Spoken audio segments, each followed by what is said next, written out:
Dalam konferensi pers ini, Kapolda Sulsel menyampaikan 3 kasus korupsi besar yang sedang ditangani oleh penyidik Polrestabes Makassar.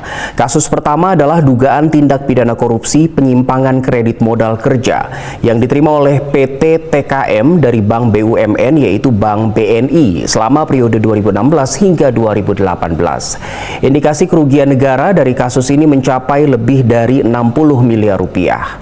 Beberapa saksi sudah diperiksa termasuk 3 orang dari BNI, 3 orang dari PT ST, dan 4 orang dari PT TKM serta ahli pengelolaan keuangan negara.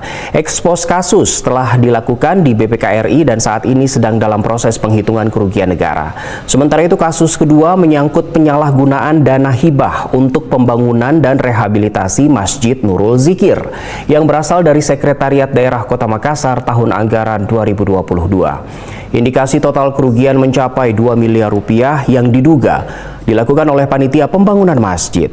Saksi yang telah diperiksa dalam kasus ini ialah 10 anggota panitia pembangunan, 6 orang tukang atau pekerja, 17 pemilik toko bangunan, 3 orang dari tim evaluasi dan verifikasi, serta ahli konstruksi. Sementara kasus ketiga adalah dugaan tindak pidana korupsi dalam jual beli aset negara berupa tanah milik PT Kima yang dijual kepada PT PAJ dengan total kerugian negara mencapai 2 miliar lebih.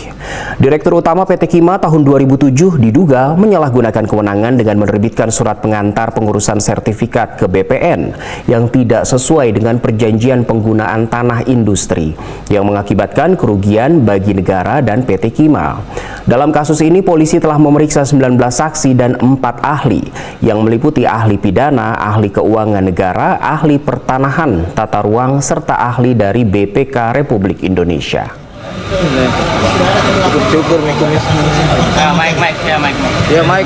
Terima kasih Venko Laut Channel mengabarkan.